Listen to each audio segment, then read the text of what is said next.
नमस्कार दोस्तों, बेबाक भाषा की स्पेशल स्टोरी खास पेशकश में आप सबका स्वागत है। आज की स्टोरी बहुत खास है क्योंकि दरअसल यह बताती है कि भारत सरकार यानी हमारी आपकी सरकार किस तरह से लोगों को कैद में रख रही है और किस तरह से लोग जो असहमति का स्वर लिए हुए हैं, जो लोकतंत्र की बात कर रहे हैं, वे लगातार अपना स्वर बुलंद कर रहे हैं। यानी खौफ का माहौल बनाने की कोशिश है, लेकिन उसको तोड़ने के लिए लगातार आवाज़ें तेज़ हो रही हैं।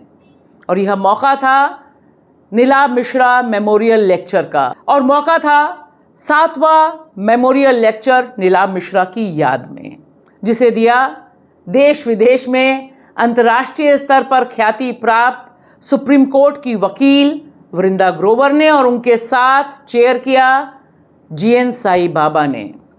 जीएन साई बाबा रेजिस्टेंस और रिजिलियंस का नया नाम है। जिस तरह से अंग्रेजी के इस प्रोफेसर ने एक लंबा अरसा अपनी ज़िंदगी का जेल में काटा और जेल से बाइज्जत बरी हुए, और यह बताया कि लड़े बिना आज़ादी मिलती नहीं। तो एक तरफ जीएन साई बाबा और दूसरी तरफ वृंदा ग्रोवर ने जिन अहम बिंदुओं पर बात की, हम सुनेंगे उनके ही मुंह से कि किस तरह से भारतीय लोकतंत्र को वो देख रही हैं। सबसे पहले आइए सुनते हैं कि वे किस तरह से इंडियन स्टेट के साथ यानी भारत की सरकार के साथ कदम ताल करती न्यायपालिका के ऊपर सवाल पेश करती हैं। Power going rogue is not news. It is in the DNA of power to abuse, misuse, and exploit. The more critical question to examine is the institutions that are entrusted in our constitutional scheme with the responsibility of creating checks and balances and holding executive power to account.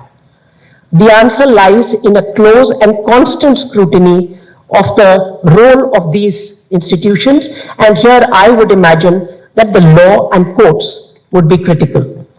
By upholding the constitutionality of draconian laws, including AFSPA, TADA, POTA, provisions of PMLA and the UAPA, and making jail and not bail the norm, the constitutional courts, including the Supreme Court of India, has legitimized, sanctioned, allowed, enabled, and upheld the incarceration of those who dissent, defy, disagree, and dare to dream of a different society. और देखिए, वृंदा ने बिल्कुल साफ साफ शब्दों में कहा कि चाहे यूएपीए हो, चाहे पीएमएलए एक्ट में तब्दीली हो, उसमें सुप्रीम कोर्ट ने जिस तरह से मोदी सरकार को खुली छूट दी, कहीं से भी उसे क्वेश्चन नहीं किया, उसकी वजह से हुआ क्या?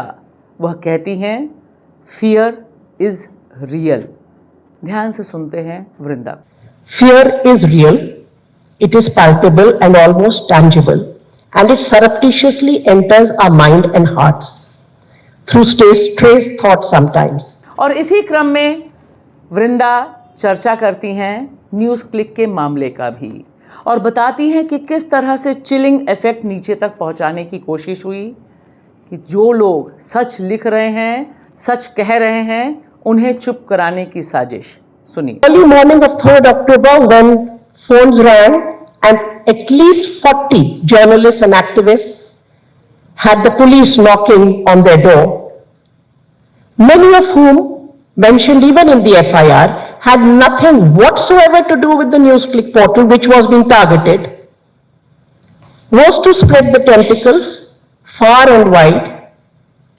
And yes, the chilling effect, at least temporarily, caused many to retreat and be silent.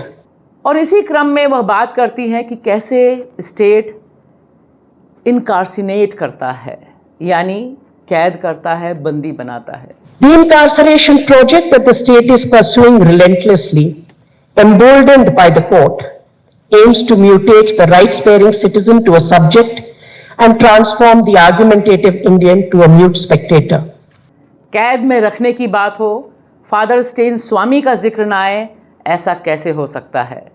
देखिए किस तरह से कनेक्ट करती हैं वृंदा फादर स्टेन स्वामी, वह शख्स जिसने पूरी जिंदगी निकाल दी आदिवासियों के हक हकूक़ के लिए लड़ाई करने के लिए, और कितनी ट्रेजिक मौत हुई स्टेट द्वारा उस व्यक्ति को जिसे सिपर के लिए भी कोर्ट के दरवाजे खटखटाने पड़े, और अंततः यूएपीए भीमा कोरेगांव के तहत पूरा जो केस था उसका पहला शिकार बने father Stan Swamy. Stan was picked up by the NIA and taken to Bombay, where he died in Taloja in the hospital while being incarcerated in Taloja jail.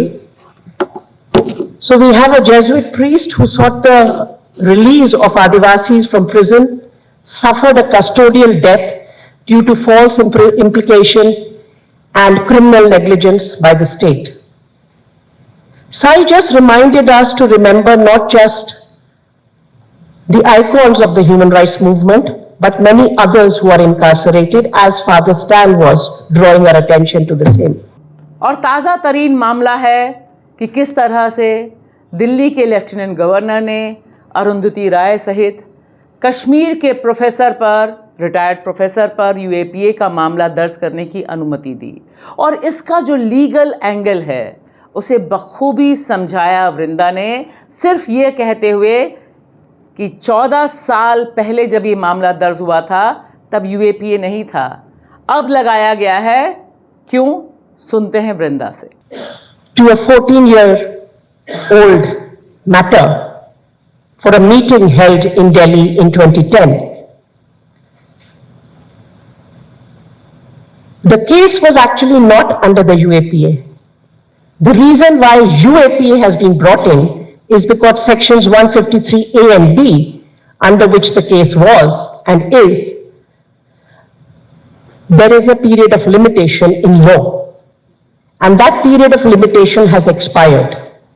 The UAPA provisions, of course, are more draconian, more stringent, and more vague and open-ended to bring in anybody, but also allows the state to jump the hoop of the law of limitation. And therefore, Dr. Sheikh Shaukat Hussain and Arundhati Roy are now, we are told, to be prosecuted for some political positions, statements, remarks made. और मामला सिर्फ एक या दो का नहीं है, ये यहाँ पर बहुत सीधे सीधे दिखाई देता है कि इस तरह से कैद करना दरअसल मोड ऑफ गवर्नेंस है, यानी सरकार चलाने का तौर तरीका ही आज की तारीख में ये हो गया है कि तमाम लोगों को या तो कैद कर दो या कैद का खौफ दिखा दो, और इसे भी हम सुनते हैं। It is always instructive to look to the north, Kashmir, and to the northeast. Incarceration is a mode of governance. तो देखिए, बहुत साफ साफ शब्दों में वृंदा ग्रोवर एजेंडा सेट करती हैं। वह कहती हैं कश्मीर हो, नॉर्थ ईस्ट हो या छत्तीसगढ़, हर जगह एक ही मोडस ऑपरेंडी है, एक ही तरह से सरकार काम कर रही है। और इसी क्रम में जीएन साई बाबा बहुत साफ साफ शब्दों में एजेंडा सेट करते हैं। वह कहते हैं कि आज की तारीख में आदिवासी के पक्ष में खड़ा होना क्यों ज़रूरी है, आज की तारीख में कश्मीर के पक्ष में खड़ा होना क्यों ज़रूरी है, और आज की तारीख में फिलिस्तीन के पक्ष में खड़ा होना क्यों ज़रूरी है। I think we should raise our voices for Adivasis of this country, because they are the most targeted people today.